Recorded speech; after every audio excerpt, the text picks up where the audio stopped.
इसी आधार से परमात्मा ने जो मंदोदरी को कहा था कि तुम्हारे शंकर से ऊपर एक और परम शक्ति है, ये तो नाशवान है, इनके द्वारा दिया गया जो सुख है अक्षीणिक है, ये आपके प्रारब्ध के कर्म को नहीं काट सकते। मंदोदरी ने सारी सच्ची मानी क्योंकि साधु कह रहे थे, दूसरी बात नहीं, फिर बातें खत्म होगी। ये तो बात कोई बताने वाला मिलता ही नहीं था उस समय, तो ये सारे नकली थे, उनकी बातों को हम ऐसे ही दृढ़ता से मानते रहे।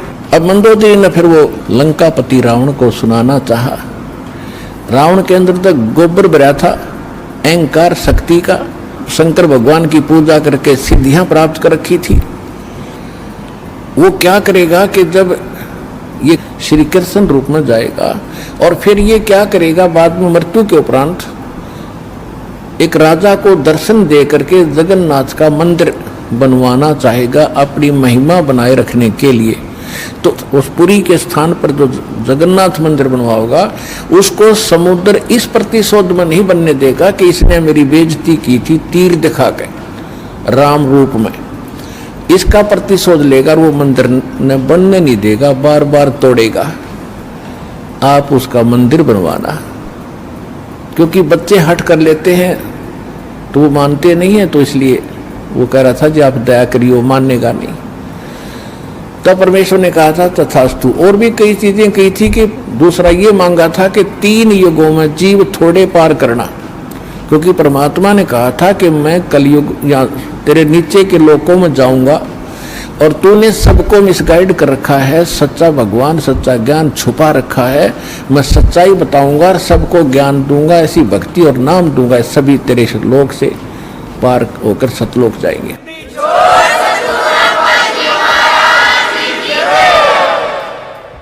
तो इस बात से वो बहुत दुखी हो गया कि तो मेरा नाश करेगा, मेरे बाग को उजाड़ेगा, क्योंकि काल ने हमारे को मिसगाइड करके धोखा करके मूर्ख बना के विवश करके और इस कच्ची बेड़ियों से बांध रखा है, ये शरीर दे दिया, इसमें हाड़ चाम मांस सारा थूक टट्टी पेशाब सारा भरा पड़ा है और हमने इतना प्यारा लगा है ये छूट नहीं जा।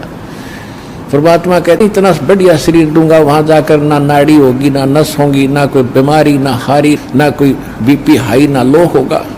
तो वो हमने पता ही नहीं था कोई ऐसा भी स्थान है जहाँ ऐसा सुख है।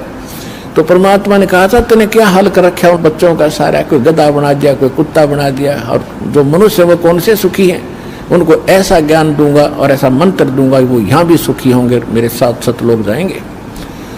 तो इस बात से वो दुखी हो गया था काल कि तो नाश करेगा मेरे बाग न उजाड़ेगा। भगवान का पता लग गया, सच्चे स्थान का पता लग गया तो यहाँ कौन रहेगा। तो तब उसने चरणों में गिर के रा करके कबीर भगवान से याचना की थी कि 3 युगों में जीव थोड़े ले जाना और चौथे युग में आप कितने ले जाना।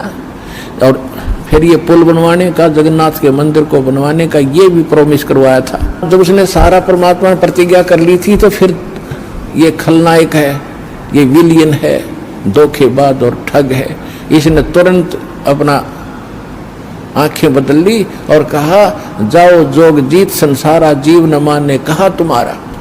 कहते हैं 12 पंथ करूं मैं साजा नाम तुम्हारा ले करूं आवाजा, और 12 पंथ नाम जो ले ही वो मेरे मुख में आन समोही। और पहले अंश हमारे जाई और पीछे अंश तुम्हारे आई, और जाइयो जोग जीत संसारा। परमात्मा ने कहा था कि फिर मैं त्रेता युग में जाऊंगा, ठीक है भाई, चौथे युग में जाऊंगा कलयुग में और फिर पार कर लूंगा। तूने गलती तो मेरे से करवा ही ली।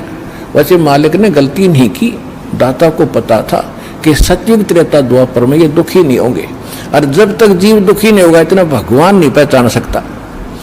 इसलिए दाता ने जानबूझकर उसको यश कर दी थी, और वो बन गया था सियाना, अपने आप में इंटेलिजेंट बन रहा था कि मैंने रोल मार ली भगवान की, मैंने इनकी अकल मार ली, मालिक ने अकल मारी उसकी। अब वो क्या कह रहा था कि देख लेना कलयुग जब आएगा पहले मैं अपने दूत भेज के ऐसा गलत प्रचार करवा दूंगा, ब्रह्मा विष्णु महेश तक सीमित कर दूंगा, कोई पत्थर कोई पानी कोई मंदिर कोई मस्जिद गुरुद्वारों में बांध दूंगा, और पहले अंश हमारे जाई पीछे अंश तुम्हारा आई, जाओ जोग जीत संसारा जीवन मन फिर कहा तुम्हारा। कि पहले मेरे दूत जाएंगे और सारा उल्टा ज्ञान, उल्टा भगवान, उल्टा विधान सबको बता देंगे, गलत मंत्रों से हटा देंगे। ये राधा स्वामी पंथ, धन धन सतगुरु पंथ, निरंकारी पंथ, ये रासाराम जैसे ये सारे नकली पंथ काल के चलाए हुए। तो परमात्मा को पता था कि इसने कर लेते सारे जुगाड़ अपने। और जब मेरा दास जाएगा ऐसे समय में जब इनके परिपक्व हो चुके होंगे सारे पंथ, इन्हें जो कहना सुनना होगा वो सब कह चुके होंगे, जो ज्ञान देना होगा वो दे चुके होंगे, जो नाम देना होगा वो नाम दे चुके होंगे।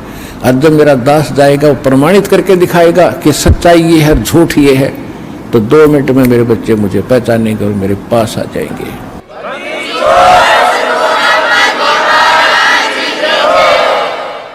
परमेश्वर ने कहा था कि चौथा युग जब कलयुग आई तब हम अपना अंश पठाई और घर घर देखो बोध विचारा और सत्य नाम सब ठोर उचारा। तो इस प्रकार परमात्मा ने बताया था कि चौथा युग जब आएगा और कलयुग बीतते 5500 पाचा, जब ये वचन मेरा होगा साचा। कलयुग बीत जावे जब एता सकल सृष्टि सभी प्राणी परम पुरुष पद चेता। कि जब वो कलयुग 5500 वर्ष बीत जाएंगे तब ये मेरी बात सच्ची होगी कि घर घर में सतनाम का जाप होगा, घर घर में मेरे ज्ञान की चर्चा होगी।